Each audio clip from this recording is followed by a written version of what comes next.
Bienvenidos a Lima Bicentenario, soy Silvia González y hoy quiero mostrarte la historia de la Casa Bodega y Cuadra. En la actualidad es un museo, pero toda su estructura tiene muchas cosas que contar. Vamos con la historia.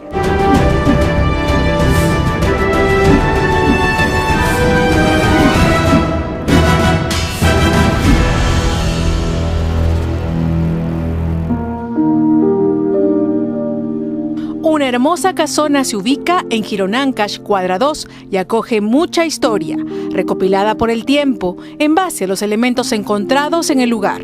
Nos encontramos en el Museo de Sitio Bodega y Cuadra, uno de los espacios más antiguos de la ciudad. Es un espacio que guarda una colección rica de objetos culturales, objetos de uso particular de los antiguos vecinos de la ciudad, que van desde el siglo XVI, XVII, XVIII y XIX. El Museo de Sitio Bodega y Cuadra consta de dos partes. Una es la zona del museo y la otra la parte arqueológica, ubicado en la parte posterior de la casa, donde se rescataron todos los elementos que se exponen en el lugar. Pero, ¿qué fue este espacio que ha permitido rescatar varias piezas históricas? El sitio arqueológico antiguamente, en un principio, era el primer camal, el primer matadero de la ciudad. Al estar cerca a lo que es el rastro de San Francisco, el rastro de pescadería, el rastro donde se arrastraban a los animales para la matanza, es acá en este lugar donde se daba esa acción. ¿Qué es lo que ocurre? Al estar cerca a la plaza principal y al Palacio del Virrey, que está acá al costado en la esquina, los olores, los malestares podían llegar y ser bastante contaminantes. Por lo tanto, se decide cambiar esta función de matadero, esta función a extramuros, al RIMAC, al mercado del Baratillo. Y luego esto se convierte entonces en un mercadillo o en un almacén. Es por eso que también podemos encontrar no solo huesos de animales que formaban parte de la dieta colonial, sino también objetos de uso cotidiano. Antes, este lugar parecía un terrenal, y justo al hacer unas excavaciones se fue descubriendo el lugar arquitectónico y piezas. El gran terremoto del siglo XVIII, de la época del conde de Superunda, que deja toda Lima en ruinas, destruye los cimientos de la casa principal de este espacio, haciendo que caigan paredes. Al no contar con maquinaria moderna en esa época para poder remover los escombros y construir de nuevo, lo que se hace es aplanar los escombros y al dejarlo baldío se convierte por un tiempo en una especie de basurero, lo cual permite que estas piezas arqueológicas que nosotros vamos a ver en el museo sean encontradas, no quizás completas, pero sí nos permiten dar una interpretación de cómo eran los objetos que se utilizaban en esos siglos. La antigüedad de esta zona se puede apreciar por los restos que observamos a mi lado. Aquí, por ejemplo, son 3 etapas las que se pueden apreciar de acuerdo a los siglos, pero hay unos restos que nos llaman la atención: un hueso de pollo y la cerámica. Todo esto permite a los arqueólogos conocer justamente la antigüedad por los siglos en los cuales ha pasado esta casa. La zona arqueológica tiene una construcción mucho más antigua que la casona y los investigadores tienen sus teorías. La casona con fecha exacta no se puede determinar, pero sí en las investigaciones que han hecho los arqueólogos e historiadores lo datan desde finales del siglo XVI y principios del siglo XVII. El espacio arqueológico donde nosotros nos encontramos. En cambio, la casa principal con los estilos que nosotros vemos ya es de finales del XVIII y principios del XIX. Asimismo, esta área se destaca por el uso de determinados materiales, como el adobe y el ladrillo, como también la forma como construyeron sus bases. Canto rodado y piedras de cantera son parte de la construcción de la superficie de este lugar. Tengamos en cuenta además que cada rincón fue donde se alojaron los animales que abastecían también de alimentación a las personas que vivían en la zona.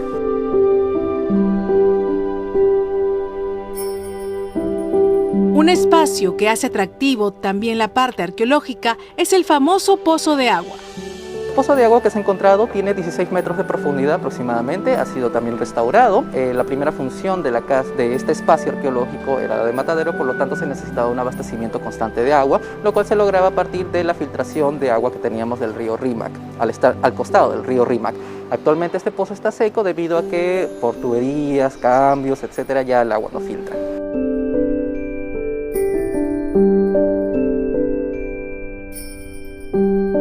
Ahora pasamos al otro lado de la casa, que al final tomó el nombre de su antiguo dueño, Juan Francisco de la Bodega y Cuadra, quien fue un oficial criollo limeño de la Armada Española.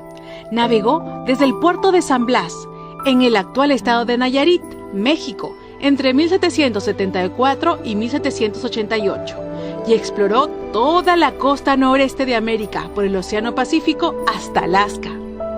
De acá, en el siglo XVIII, para esta época, el Imperio ruso ya había cruzado el estrecho de Bering, descubriendo así las zonas de Alaska, donde habían minerales, pieles, animales y árboles. ¿Qué es lo que ocurre acá? Hasta ese entonces toda la zona del norte no aparecía en los mapas de cartografía de aquella época, solo se veía agua. Al descubrirse que había una especie de nuevo Dorado, una especie de nuevas tierras, ¿qué es lo que hace el Imperio Español? Envía a sus mejores marinos, que son el español Bruno de Zeta y el limeño Juan Francisco de la Bodega y Cuadra. Ambos van a partir hacia el descubrimiento de las zonas que para el rey decía que les pertenecía. Entonces, en estos viajes es donde Bodega y Cuadra no solo va a llegar a ser el primer limeño en llegar hasta las costas sur de Alaska, sino que en su paso también va a ir a descubrir otros puertos, bahías, como en San Francisco, donde está la bahía Bodega, o la isla de Nootka, que actualmente se llama Isla Vancouver, pero que en un principio se llamaba Isla Bodega y Cuadra.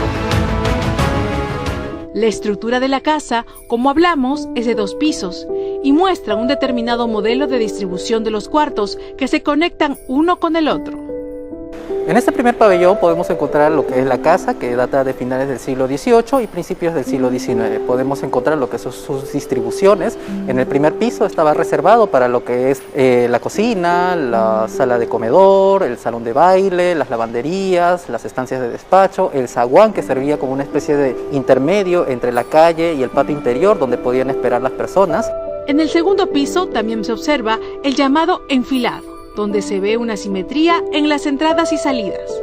La privacidad como tal la conocemos hoy en día, no era tan recurrente, no era existente para aquella época, lo que permite de que en las habitaciones estén interconectadas en lo que se llama la distribución por enfilada. Es decir, que una sola persona, por ejemplo, los dueños de la casa, tanto el esposo o la esposa, podían tener propiedad sobre más de una habitación. Es aquí donde ahora se guardan diferentes elementos que nos permiten conocer la forma como se vivía siglos atrás.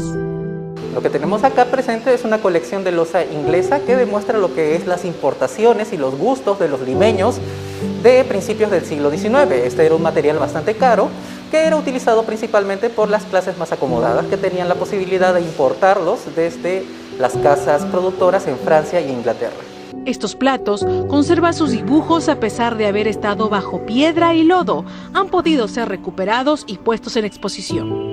Lo que ustedes aprecian son hornas de zapato, otra peculiaridad expuesta aquí en el museo. Además, tengamos en cuenta que en aquella época el centro histórico tenía grandes lugares o tiendas donde se hacían los zapatos de manera artesanal y era, la verdad, un gran lujo. Aquí vemos hornas de zapatos de todos los tamaños. Botellas de licor de la época, peines, cepillos dentales y mucho más son los elementos que usaron los peruanos de siglos atrás, contando a través de estos utensilios las historias íntimas de cada hogar o vida cotidiana, que además ha quedado registrado en los dibujos de la gran obra del peruano Pancho Fierro. Esta casa aún tiene una columna que queda como muestra de la antigüedad y sus detalles. Es una columna cuyo fuste está hecho de madera virreinal del siglo XVII y el capitel ya es una recreación de los estilos de aquella época. El ingreso principal de la casona también nos hace retroceder en el tiempo. El arco que nosotros tenemos ahí es un arco hecho de ladrillo. El arco como tal dentro de la arquitectura virreinal es un aporte que hacen los españoles, los occidentales en el momento de las construcciones de casas acá. Recordemos que las culturas prehispánicas daban preferencia a lo que son los espacios de manera geométrica. Entonces, acá ya con la llegada de los españoles comienza a realizarse lo que son los arcos de medio punto, los arcos redondos. Puedes visitar este lugar, que guarda muchos detalles de los que te hemos contado. El Museo de Sitio, Bodega y Cuadra cuenta con todos los protocolos de bioseguridad y te espera con las puertas abiertas.